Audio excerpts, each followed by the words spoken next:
KPK kini tengah mengusut dugaan korupsi kuota haji tahun 2024. Mantan Menteri Agama Yakut Khalil Qomas 2 kali diperiksa sebagai saksi. Yakut mengaku mendapat sekitar 18 pertanyaan dari penyidik. Saat ditanya soal dugaan fee dari pembagian kuota haji, Yakut meminta hal itu ditanyakan ke penyidik KPK.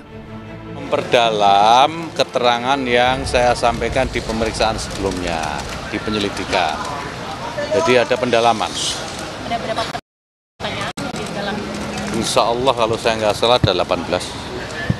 Ya, materi sampaikan tanya soal pembagian kotanya. Ya, tentu terkait dengan persoalan yang sedang Gus, soal aliran dugaan fee terkait pembagian kota itu gimana, Gus? tanyakan ke penyidik. Dirjen Penyelenggaraan Haji dan Umroh Kementerian Agama Hilman Latif juga diperiksa KPK sebagai saksi. Usai pemeriksaan, Hilman memaparkan kepada penyidik tentang aturan yang melandasi proses penyelenggaraan haji, termasuk pembagian kuota haji tambahan. Pendalaman regulasi yang ada dalam proses haji. Terus ditanya itu untuk soal penentuan kuota itu atas ide siapa gitu? Biar kita pendalaman regulasi. Bahkan salah satu pendakwah yang juga pemilik Uhud Tour, Khalid Basalamah, juga dipanggil penyidik sebagai saksi atas dugaan korupsi kuota haji 2024 di Kementerian Agama.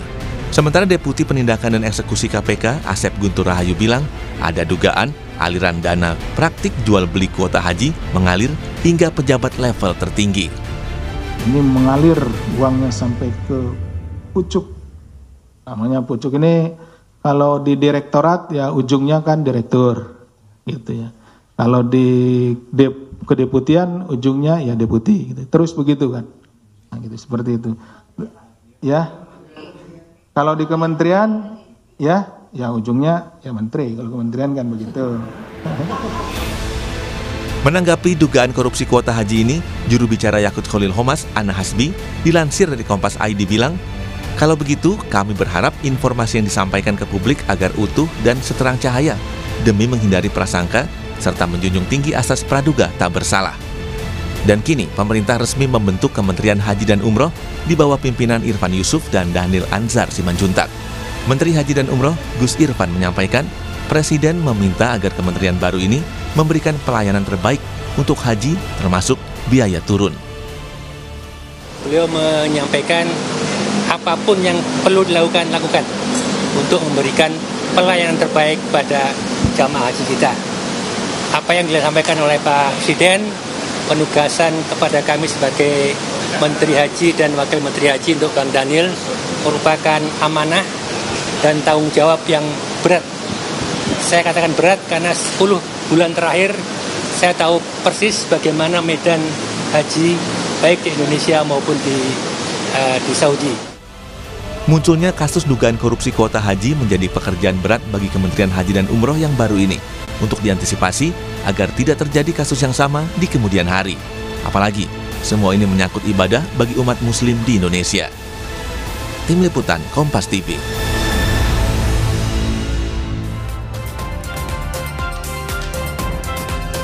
Saudara, pemerintah di bawah pimpinan Presiden Prabowo membentuk Kementerian Haji dan Umroh yang khusus mengurusi tata kelola ibadah haji dan umroh. Seperti kita tahu, saudara, kasus dugaan korupsi haji 2024 menjadi sorotan publik.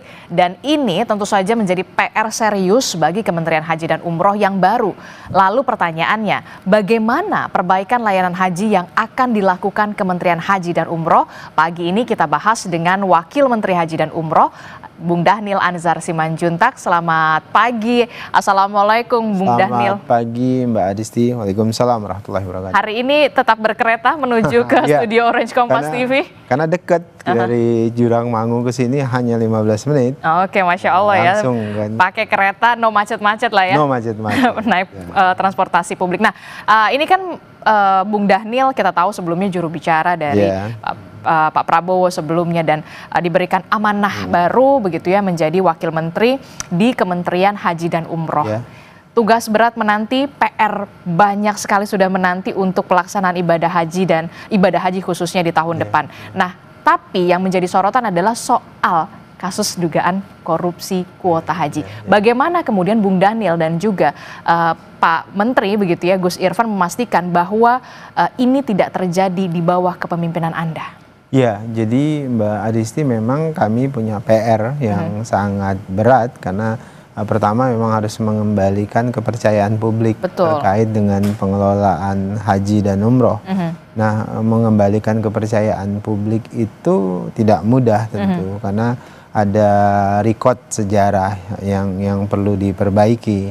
Nah, oleh sebab itulah saya kemudian Pak Menteri Gus Irfan itu berkomitmen untuk memastikan integritas itu harus jadi wajah utama dari Kementerian Haji dan Umroh, dan kalimat itu juga yang dipesankan oleh Presiden Prabowo bahwasannya integritas itu harus jadi wajah utama Kementerian Haji dan Umroh. Bahkan Presiden memberikan analogi, misalnya kalaupun misalnya semua orang sudah korupsi atau semua institusi ada korupsi, harusnya di Kementerian Haji ini karena dia mengurusi hal sesuatu yang suci, itu tidak ada korupsi sama sekali.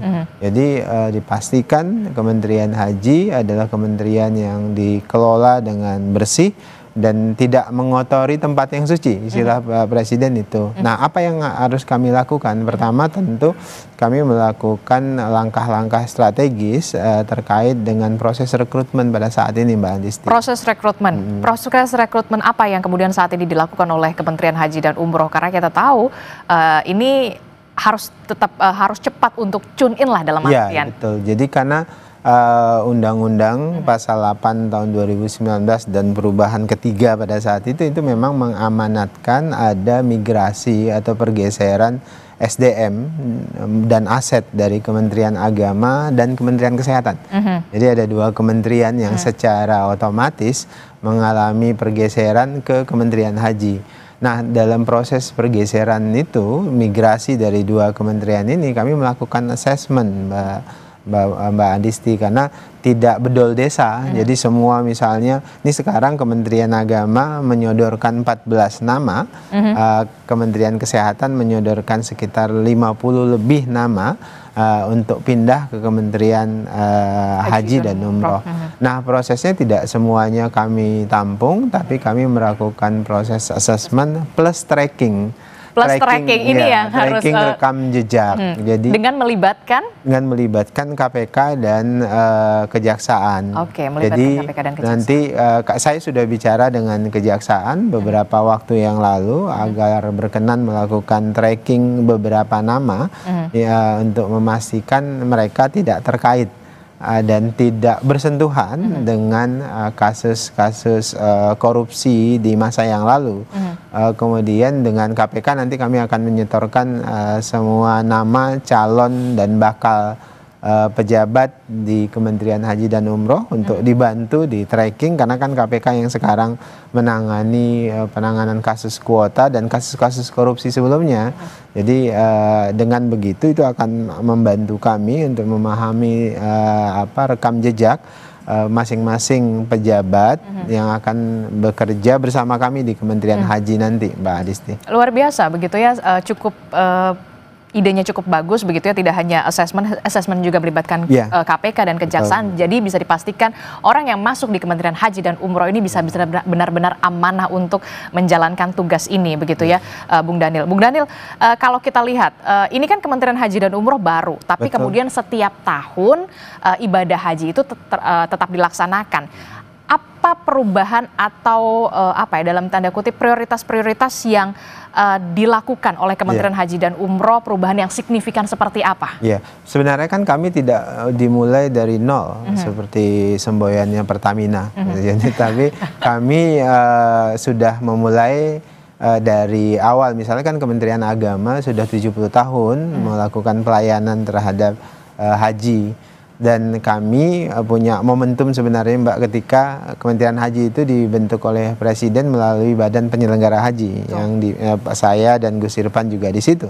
Nah, dalam proses persiapan itu kami punya waktu untuk mempelajari, mengawasi secara langsung proses persiapan haji tahun yang lalu 2005 ini. Nah, di proses-proses itu kami memang menemukan banyak problem atau sebutlah lubang-lubang yang menyebabkan permasalahan haji atau penyelenggaraan haji itu semeraut, atau ada manipulasi, ada praktek rente di situ, ada praktek saya bahkan sering menyebutkan ada fakta kartel perhajian di situ yang kemudian kalau perintah presiden ya harus kalian sapu, harus kalian babat, dan harus keras terkait dengan praktek-praktek kartel haji tersebut. Nah, hampir di semua proses persiapan kegiatan perhajian itu pasti ada lubang-lubang yang berpotensi terjadi manipulasi, ada praktek rente dalam setiap prosesnya. Salah satunya? Misalnya data. Ya, data kita itu masih dalam tanda kutip semeraut. Itu yang kemudian bisa dipermainkan oleh kelompok-kelompok, oknum-oknum mulai dari di daerah, provinsi sampai dengan pusat. Misalnya Mbak, saya kasih contoh. Ada satu jamaah kemudian suami istri misalnya, suaminya meninggal. Artinya kan harus ada pengganti. Nah, oleh beberapa oknum itu diganti oleh orang lain dengan seolah-olah si suaminya ini mahromnya si perempuan ini. Padahal ini bukan mahromnya. Nah, praktek pemalsuan mahrom itu banyak dilakukan di beberapa kesempatan, dan temuan-temuan kita itu signifikan. Nah, ketika ada praktek pergantian mahrom, pemalsuan mahrom itu ada nilai di situ, ada rente di situ. Anda bayangkan Mbak, ini mau naik haji ini tapi berbohong. Tapi berbohong. Makanya saya beberapa kali ini nanti berharap dari MUI untuk ada fatwa yang keras dan tegas bahwasannya naik haji itu harus dengan cara yang baik. Harus cara yang hasanah, karena ini ibadah yang suci, ibadah yang hasanah. Kalau cara untuk berangkat ke sana tidak hasanah, tidak baik, berarti hajinya itu tidak baik atau bukan haji yang makbul, bahkan apalagi mabrur. Ini pasti haji yang keliru, yang salah lah. Gitu. Termasuk juga soal dugaan kuota itu tadi. Karena kita tahu waktu tunggu untuk mau ibadah haji di Indonesia itu lama banget. Lama memang. Bung Daniel. Jadi tadi ya itu baru dari sisi data loh Mbak. Belum kita bicara catering yang kebocorannya luar biasa, bisa 20-30%. Belum bicara akomodasi tenda, belum lagi hotel, belum lagi penerbangan.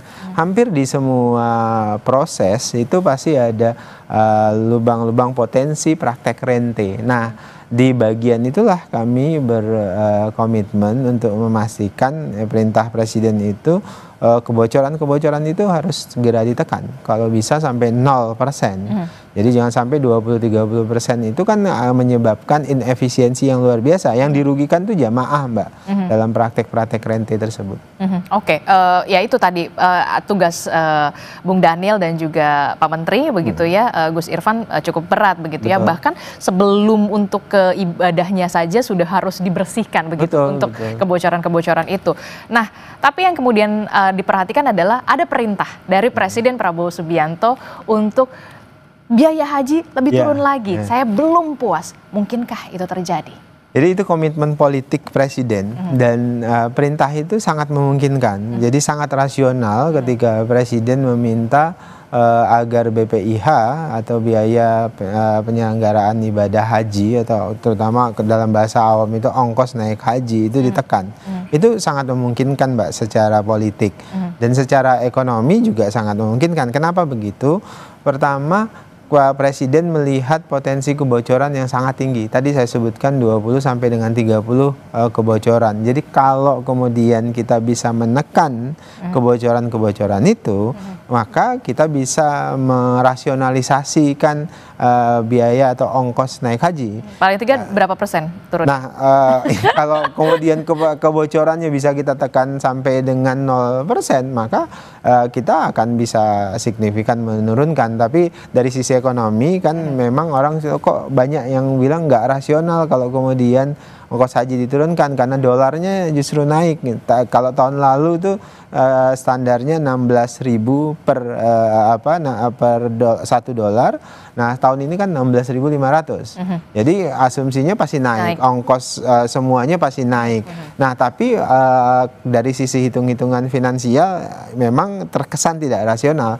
Tapi yang dilihat oleh Presiden dan yang juga kami lihat itu adalah bagaimana inefisiensi pembiayaan haji itu bisa dipotong. Inefisiensi itu disebabkan oleh kenapa? Oleh kebocoran. Jadi kalau kebocoran 20-30% ini bisa kita tekan, minimal kita juga bisa menekan biaya ongkos haji itu. Oke. Nah, itu yang kami lakukan hari ini. Oke, menarik soal rekrutmen, kemudian menekan kebocoran-kebocoran, termasuk juga apa yang lain, prioritas lain yang kemudian saat ini tengah dilakukan oleh Kementerian Haji dan Umroh juga untuk memastikan korupsi kuota haji tidak lagi terjadi di tahun depan. Itu tadi Mbak, kami memastikan orang yang di dalam Kementerian Haji itu punya integritas dan kami mendesain proses pengendalian. Sekarang ini nanti di Kementerian Haji itu ada namanya Direktorat Jenderal Pengendalian Pelayanan Haji dan sebagian besar isinya itu teman-teman kita yang dulu di KPK yang sempat nggak lulus TWK, kemudian saya ajak bareng-bareng di Kementerian Haji dan ada Irjen, ada proses pengawasan lainnya. Nah, kami akan fokus di situ. Selain itu memang komitmen Menteri dan Wakil Menteri itu penting. Saya harus jelaskan dengan tegas bahwasannya fakta, bahwasannya birokrasi itu akan sangat tergantung dengan pimpinan puncaknya. Itu adalah fakta. Hampir semua penelitian-penelitian akademis itu menunjukkan kalau kepalanya itu bersih dan punya komitmen, birokrasi itu pasti ngikut.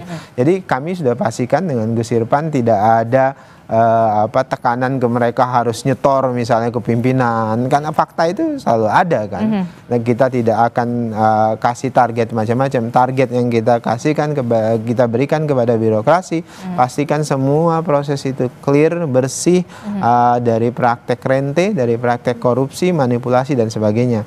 Walaupun saya dan Gus Irfan paham betul tidak mudah untuk merubah status quo, corporate culture yang sudah terbangun di satu birokrasi, dan ini yang kami langsung terus tekankan karena nanti kan birokrasi kami itu mulai dari pusat sampai ke daerah, bahkan sampai kecamatan melalui penyuluh haji kan Pak. Nah, untuk mengontrol itu tentu membutuhkan sistem dan komitmen.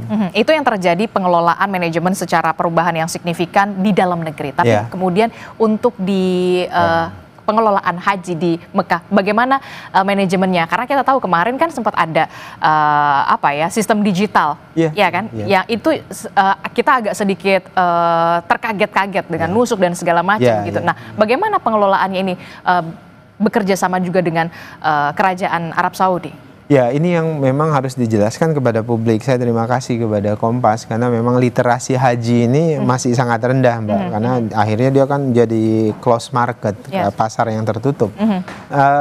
Haji itu depend, artinya kita sangat tergantung dengan kebijakan kerajaan Saudi Arabia. Dan artinya kita menyesuaikan, kita follower terhadap kebijakan-kebijakan Saudi Arabia. Nah, kebijakan pemerintah Saudi Arabia itu memang ke depan itu memang ingin memperluas kapasitas pelayanan haji. Misalnya sekarang Saudi Arabia itu hanya menampung jamaah paling banyak itu 2 juta. 2 juta, dan kita adalah jamaah atau pilgrims yang paling besar, 200.000 lebih. Nah, sehingga antrian rata-rata kita sekitar 25 tahun. Nah, apa yang kita lakukan untuk memastikan proses penyelenggaraan di sana itu berjalan sebagaimana mestinya. Kami dengan Kementerian Haji Saudi Arabia itu akan membentuk yang namanya task force bareng bersamaan.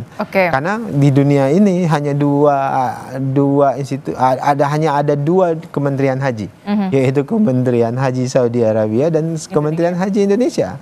Artinya ini abang adik lah kalau kata anak Medan. Gitu. Jadi kami ingin proses persiapan keberangkatan dan penyelenggaraan di sana, penyelenggaraan ibadah, Kementerian Saudi Arabia, Kementerian Haji dan Umrohnya itu bersamaan, dan kami bikin transpos. Jadi hampir semua proses kami bicara dengan Kementerian Haji Saudi Arabia. Kami berdiskusi. Jadi kami meminta asistensi secara terus-menerus.